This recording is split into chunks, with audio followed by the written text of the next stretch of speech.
If you had $1,000,000, could you retire? Is that the magic number for everyone? Of course not. But sometimes we don't know what our number is, and in this video I want to share with you 7 different conversations or topics you should be having so you can know what your magic number is. But before we get there, subscribe to my channel. I have over 30 years in this business and conversations with my clients asking these types of questions. And I want to make sure I put you on the right track as well. So hit the subscribe button along with the notification bell. I think our industry has done a lousy job, and I've said this over and over again, in terms of preparing you to enter into retirement.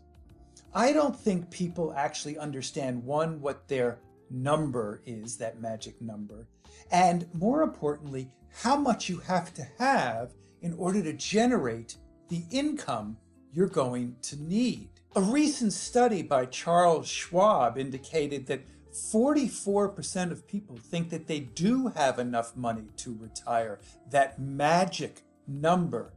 But I've talked to a lot of people and read a lot of different studies, and some of these studies show that people just don't, again, understand how much of a nest egg you're actually going to need in order to generate that income that you have.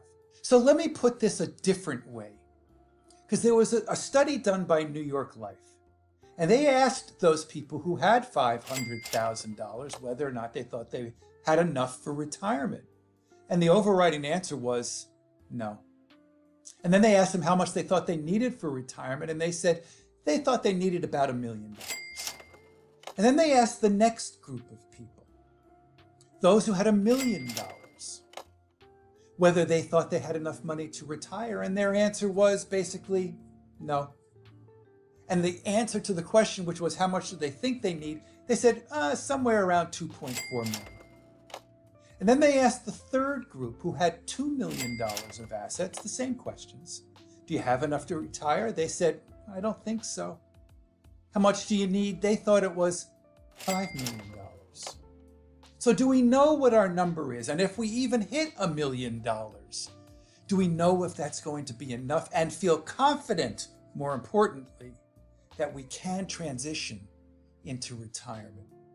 So here are 7 conversations to have with your financial advisor, your spouse, your accountant, somebody, so you know that you are on the right track. First conversation to have is about debt. A study done by Employee Benefits Research Institute indicated that for many who are not satisfied or happy with their transition into retirement, that a lot of that dissatisfaction has to do with the fact that they are overwhelmed by debt. Now, I'm not saying you should or should not be debt-free. That's something you have to work out with your advisor and how you deal with it personally. But if you are approaching retirement, and particularly in today's age where probably the big interest rate move from here looking forward is going to be up, if you have variable rates on your debt, credit cards, or mortgages, or whatever, I'd want to be either locking them in or accelerating payments to get rid of them. Do what you can to lower that debt service. The second very important conversation to have is to understand your cash flow. And what I mean by that is, what do I need to spend and what's coming in?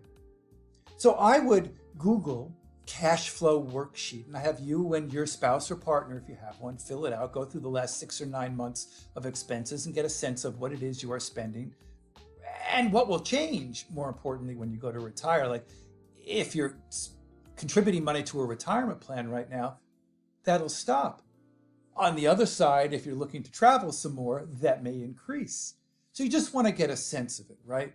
And when you're filling it out, I think there are 2 mistakes people make. One is people tend to plan for what I call perfect.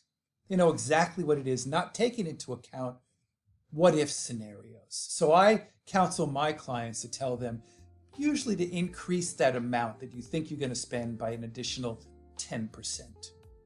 Then the second mistake is, well, I know what I'm bringing in, but we forget about the fact we usually have to pay some taxes on the amount that I receive. So make sure that you account for whatever income taxes that you're going to have to pay. So that becomes the gross amount that you're going to need. Let's call it $10,000 a month. And then you need to account for the household, what's coming in, your pensions or social securities or real estate income or part-time work or whatever it is that's coming in. And then you assess whether or not you have an excess amount coming in or you have a shortfall. If you have that shortfall, then what you've done is identified the amount of money that needs to come from different sources. One of them may be your portfolio. And in our video here, I talk about the personalized investment benchmark and how to assess that. Take a look. The number 3 item I have is called the bucket list. We all have the bucket list, things we want to do. Whenever I ask my clients, typically, these are the answers. Travel, spend more time with the grandkids, play more golf, whatever it is for you. But here's a suggestion for you from a planning perspective. Here's a tip. When I ask my clients what they want to do when they say travel, I can't really plan for travel. It's too broad. I can't put a number in. So be specific. Let's say you want to take the grandkids to Disney in 5 years and you're going to spend $15,000. You want us to put that 5-year expenditure of $15,000 into your plan to see whether or not it's going to have an impact on you. Because the big question is, if I spend my money on the bucket list, will it be available for everything else? And the only way to do that is to be as specific as you can with your bucket list items. So the real question is, are you prepared for retirement? In my new book, Don't Outlive Your Money in Retirement, 7 Key Steps, I created a quiz. Go to the banner. Take the quiz, invest 2 minutes into yourself. Find out exactly where you stand. As soon as you finish it, very quick, I'll make sure we score it for you, which one of the 3 retirement preparedness stages you're in. I'll also send you a free chapter of the book, as well as a couple of worksheets to give you some clarity in terms of whether or not you're prepared for the next chapter. The 4th conversation I would have would be what I would call live it up. Now, what I mean by that is there are different stages in retirement, all right? And when you take a look at what your cash flow needs are, you need to make sure that you understand that you typically spend, and this is from conversations with my clients, more money early on in retirement than later. So you need to account for that in your cash flow analysis. You may want to bump up that cash flow need in the first 2, 5, 7 years of retirement, depending upon what your bucket list items are, so that you can make sure that the planning is accurate, reflects really what you're looking to do, and to understand that there are different expenditures for different stages in retirement. So the 5th conversation to have is, what if I have a shortfall? There's a number of different, if you will, solutions or choices or compromises to make. So you could retire later. You could adjust your Social Security claiming strategies. There's 567 different strategies to claim. You may want to think about that.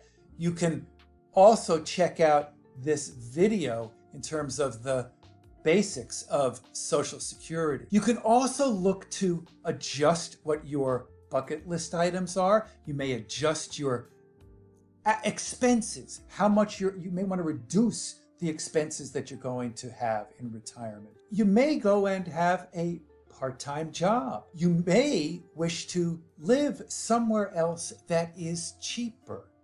So there's lots of different choices here to make up for the shortfall, but it's important to have this discussion and conversation well in advance of when you actually hit that button to go to retire. Sixth item is, it's not all about the money. Again, our industry's done a lousy job.